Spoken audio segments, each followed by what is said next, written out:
Hello dear students, आज के lecture में हम देखेंगे कि न्यूट्रिनो और एंटी न्यूट्रिनो की बीटा डीके की रिएक्शन में आवश्यकता क्यों है, यानी कि क्यों हमें इंट्रोड्यूस करने की ज़रूरत पड़ी।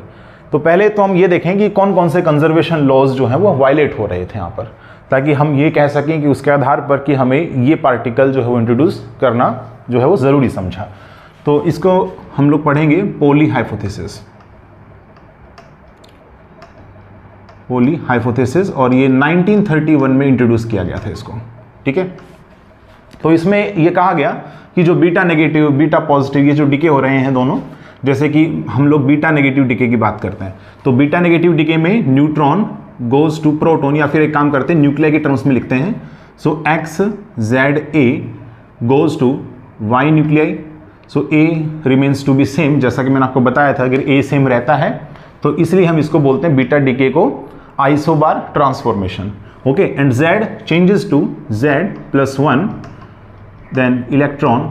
ठीक है, ये हमारे पास कंडीशन हो जाएगी। ओके, अच्छा, अब यहां पर आप देखें कि जो एक्स न्यूक्लियाई है वो रेस्ट पर डिके हुआ है और हमें वाई न्यूक्लियाई मिला है, जो कि ऑब्वियसली मूव तो कर ही रहा होगा, और इलेक्ट्रॉन है तो ये भी मोशन में है। ओके, यानी कि जो बीटा नेगेटिव पार्टिकल है ये भी मोशन में होगा।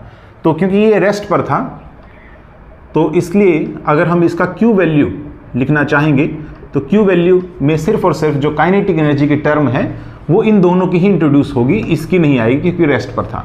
Okay, so kinetic energy of this Y plus kinetic energy of this electron. ठीक है, अब क्योंकि हम जानते हैं कि ये एक हैवी न्यूक्लियाई था जो कि ट्रांसफॉर्म हुआ है।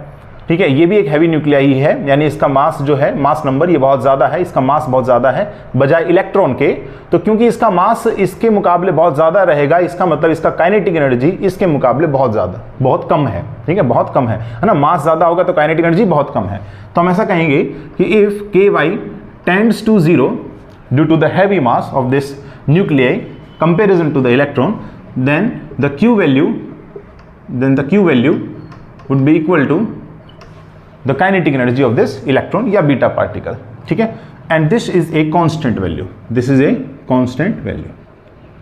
ठीक है, आप इसको ऐसा भी समझ सकते हैं कि जो बीटा नेगेटिव था उसमें हम लोगों ने जब Q वैल्यू का वैल्यू फाइंड आउट किया था तो ये वैल्यू हमारे सामने आ रहा था mx minus my into C square. आप देख सकते हैं इस एक्सप्रेशन में कहीं पर भी इलेक्ट्रॉन का मास जो है वो नहीं आने लग रहा है, यानी कि it is independent of the electronic mass. Okay, तो इलेक्ट्रॉनिक मास के अगर ये हमारे पास इलेक्ट्रॉनिक मास पर निर्भर नहीं कर रहा है तो हम कह सकते हैं कि जो क्यू वैल्यू है उसमें जितने भी इलेक्ट्रॉन जो बाहर निकल रहे हैं या बीटा पार्टिकल्स बाहर निकल रहे हैं उन सब की एनर्जी एक फिक्स्ड होनी चाहिए। ठीक है, यहां पर भी हम कह सकते हैं कि जो काइनेटिक एनर्जी है इलेक्ट्रॉन की that should be constant. But क्या ऐसा सच में मेजर किया गया एक्सपेरिमेंटली? तो ऐसा नहीं है। देखिए, एक्सपेरिमेंटली इन बीटा पार्टिकल्स की जो एनर्जी है वो डिस्क्रीट नहीं मिली और ना ही हमें एक फिक्स्ड वैल्यू मिली, एक कंटिन्यूस हमारे पास ग्राफ देखने को मिलता है। ओके, तो ग्राफ जो रहेगा continuous graph that should be like this, कि यहाँ पर नंबर ऑफ बीटा पार्टिकल्स को हम वाई एक्सिस में रिप्रेजेंट कर रहे हैं और यहाँ पर एनर्जी है जो कि मेगा इलेक्ट्रॉन वोल्ट में रिप्रेजेंट हो रही है। अब देखिए, इसमें जैसे दो ग्राफ हमारे पास होंगे, एक ग्राफ यहाँ से आएगा, ओके, और एक ग्राफ हमारे पास यहाँ से आएगा। ठीक है, ये दो ग्राफ हमें नजर आते हैं। जो हमें अबव ग्राफ है ये वाला, ये बीटा नेगेटिव डीके के लिए पॉसिबल है, और ये वाला जो ग्राफ है ये बीटा पॉजिटिव डीके के लिए पॉसिबल है। 0 से ग्राफ स्टार्ट होता हुआ एक मैक्सिमम वैल्यू तक यहाँ पर आकर के हमारे पास रुक जाता है। So this maximum value which is the maximum energy of this beta particle जो कि इमिट हुआ है, यानी कि जो भी बीटा पार्टिकल इमिट हो रहा है इस बीटा डीके प्रोसेस में उसकी मैक्सिमम एनर्जी कितनी है, this was that point and it denotes the end point energy. Okay, this is called and point energy. And point energy क्या हुआ? Maximum energy carried out by the beta particles during the beta decay process. Okay, तो ये हमारे पास हो जाएगा Emax के equal हो गया है ना, मैक्सिमम हमारे पास में ये एनर्जी मिल रही है, तो इसको हम लोग एंड पॉइंट एनर्जी बोलेंगे। ठीक है, इसको क्या बोलेंगे? And point energy. और ग्राफ से आप देख सकते हैं कि जो बीटा स्पेक्ट्रम जो मुझे नजर आ रहा है दैट वाज कंटिन्यूस। ठीक है, कंटिन्यूस हमारे पास में ग्राफ नजर आएगा and that should value range going from 0 to Emax। Okay, तो यहाँ तक हमारे पास में वैल्यू जो है वो रेंज लाई कर रही है, 0 से लेकर के Emax तक कंटिन्यूस ग्राफ हमें मिल रहा है। ठीक है, तो ये ऑब्जर्वेशन एक्सपेरिमेंटली था। तो अब हम यहाँ पर क्या कह सकते हैं कि एनर्जी जो कि हम लोगों ने कांस्टेंट रिज्यूम करके चले थे वहाँ पर, तो हम कहेंगे कि जो एनर्जी है वो कंजर्व नहीं है इस केस में। तो एनर्जी कंजर्व नहीं है, पहला तो हमें ये पता चल गया कि एनर्जी कंजर्व नहीं है, ठीक है, एनर्जी कंजर्व नहीं है। दूसरी बात, क्या स्पिन यहां पर कंजर्व है? स्पिन जो हमारे पास होता है, स्पिन एंगुलर मोमेंटम, वो भी तो कंजर्व होना चाहिए ना। तो आप देखें कि जो एक्स न्यूक्लियाई है, ठीक है, यहां पर आप ऐसा भी लिख सकते हैं इस रिएक्शन को, n गोज टू p, है ना, इसमें न्यूट्रॉन्स की संख्या अधिक है तो neutron goes to proton plus में दिस इलेक्ट्रॉन, इस प्रकार से है। तो अब यहां पर आप ये समझें कि ये जो तीनों के तीनों पार्टिकल्स हैं वो तीनों क्या है? फेर्मियंस हैं, है ना, न्यूट्रॉन भी, प्रोटॉन भी और इलेक्ट्रॉन भी, यानी कि हमारे पास में जो न्यूक्लियंस हैं और जो इलेक्ट्रॉन्स हैं, दीज आर ऑल आर फेर्मियंस। अगर ये फेर्मियंस हैं तो इन सब का स्पिन कितने के बराबर होगा? या तो +½ होगा या फिर -½ होगा।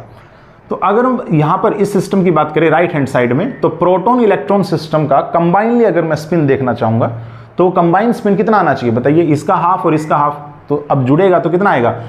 -1, 0 और 1, ये तीन पॉसिबिलिटी हैं, ये तीन पॉसिबिलिटी है हमारे पास में, है ना, S1 - S2 से लेकर के S1 + S2 तक, इस प्रकार से हमने कंबाइन किया तो राइट हैंड साइड में कितना आ रहा है? -1, 0 और 1, ये पॉसिबल चांसेस हैं।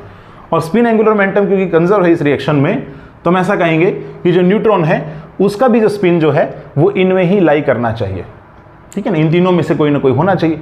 लेकिन क्या ऐसा सच में है? नहीं, न्यूट्रॉन एक फेर्मियन है जिसका स्पिन कितना है? हाफ है। तो अगर इसका स्पिन हाफ है, लेफ्ट हैंड साइड और राइट हैंड साइड में स्पिन मैच नहीं कर रहे हैं, इसका मतलब स्पिन कंजर्वेशन भी यहां पर वैलिडेट नहीं हो रहा है। तीसरी बात, मोमेंटम की बात कर लेते हैं।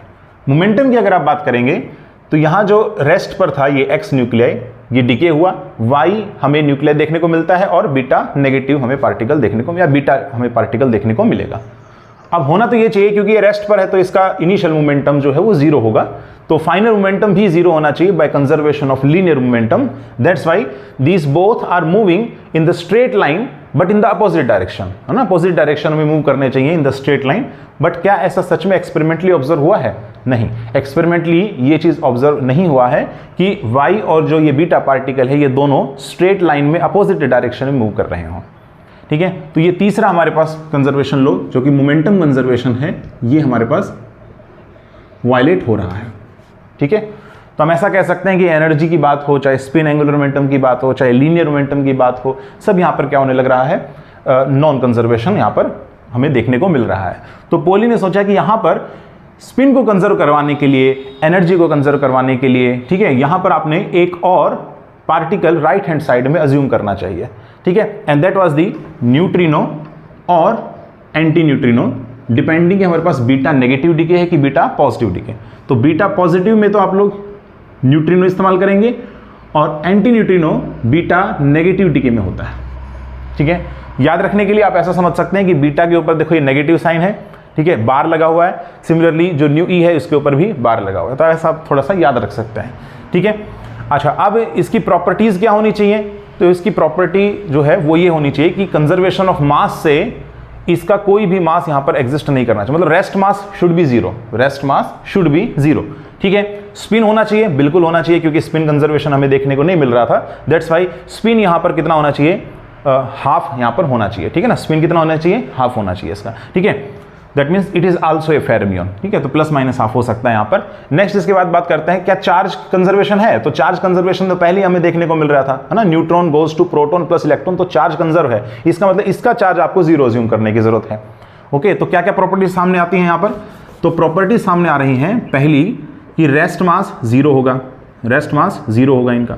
दूसरी बात, चार्ज जो है वो इनका 0 होगा, ठीक है। थर्ड, जो स्पिन होगा इनका that should be +- okay. Now fourth thing, energy. तो अगर हम लोग एनर्जी की बात कर रहे हैं, सो एनर्जी जैसे कि हम लोगों ने देखा कि कंटिन्यूस कर्व हमें देखने को मिल रहा है, going from 0 to E max in this case of beta decay. तो ये हम कैसे एक्सप्लेन कर सकते हैं, जो कि पहले यहां पर जब हमने इन दोनों पार्टिकल्स को अज्यूम नहीं किया था तो ये वायलेट कर रहा था, ठीक है, यानी कि कांस्टेंट वैल्यू मिल रहा था, लेकिन कांस्टेंट वैल्यू इस ग्राफ से तो देखने से नहीं मिल रही मेरे को, ठीक है। तो अब आप कैसे एक्सप्लेन करेंगे कि अगर इन पार्टिकल्स को यहां इंट्रोड्यूस कर दिया जाए राइट हैंड साइड में तो एनर्जी कंजर्व हो जाएगी? तो हम कैसे कह सकते हैं? देखो, एक पॉइंट जहां पर इन न्यूट्रिनो का एनर्जी 0 के बराबर होगा, उस समय पर जितना भी एनर्जी है that was consumed by this beta particle, ठीक है। तो इसका मतलब क्या हुआ? ये सिर्फ और सिर्फ हमें एक ही केस में देखने को मिल रहा है, which is nothing but E max। तो इस पॉइंट पर हम ऐसा कह सकते हैं कि बीटा पार्टिकल्स की एनर्जी मैक्सिमम थी, whose value is E max, और न्यूट्रिनो की या एंटी न्यूट्रिनो की जो एनर्जी रहेगी दैट वुड बी जीरो। ठीक है, अदर केसेस में ये होगा कि जो एनर्जी रहेगी वो बीटा पार्टिकल्स और न्यूट्रिनो या एंटी न्यूट्रिनो के बीच में शेयर हो जाएगी। ठीक है, अब वो शेयर इक्वल नहीं होगी, लेकिन ये जरूर कह सकते हैं कि ई मैक्स से अदर केसेस में वैल्यूज नीचे रहने वाली हैं, ये मुझे पता है। ठीक है, क्योंकि मैक्सिमम एनर्जी कितनी जा सकती है बीटा डीके में, ई मैक्स के इक्वल। तो अगर ये ई मैक्स के वैल्यू के बराबर जा सकती है मैक्सिमम वैल्यू, ठीक है, तो बाकी केसेस में अगर एनर्जी शेयर हो रही है न्यूट्रिनो या एंटी न्यूट्रिनो, साथ ही साथ में इस बीटा नेगेटिव या बीटा पॉजिटिव पार्टिकल्स के बीच में, तो वो एनर्जी जो शेयर होगी उसकी वैल्यू ई मैक्स से तो कम ही होनी चाहिए। तो वो कम है, आप देख सकते हैं कम है। ठीक है, बट आप देखें कंटिन्यूस है, मतलब ऐसा नहीं है कि बराबर बराबर एनर्जी दोनों के दोनों बांट रहे हैं। तो हम कह सकते हैं कि यहां पर एनर्जी भी क्या है, कंजर्व हो जाती है, अगर हम लोग ये पार्टिकल्स अज्यूम कर लेते हैं, ये कहते हुए कि जो एनर्जी है that should be shared between these particles and the beta particles. Okay, तो इस प्रकार से ये भी हमारे पास काम कर जाता है। तो ये हमारे पास पोली ने इंट्रोड्यूस किए थे न्यूट्रिनो, एंटी न्यूट्रिनो, जिनका हम लोगों ने कैरेक्टरिस्टिक्स देखा कि रेस्ट मास जीरो होना चाहिए, ठीक है, चार्ज जीरो होना चाहिए, स्पिन हाफ होना चाहिए, ये सब इसकी प्रॉपर्टीज हैं। ओके, तो अब हम लोग नेक्स्ट डिस्कस करेंगे Fermi theory of beta decay, यानी कि फेर्मी थ्योरी से हमें क्या पता चलता है। वैसे मैं आपको बताऊं तो वीक इंटरेक्शंस के बारे में पता चलेगा, उसका फेमेंट डायग्राम आप कैसे बना सकते हैं बीटा डीके का, उसके बारे में हम लोग चर्चा करेंगे नेक्स्ट लेक्चर में।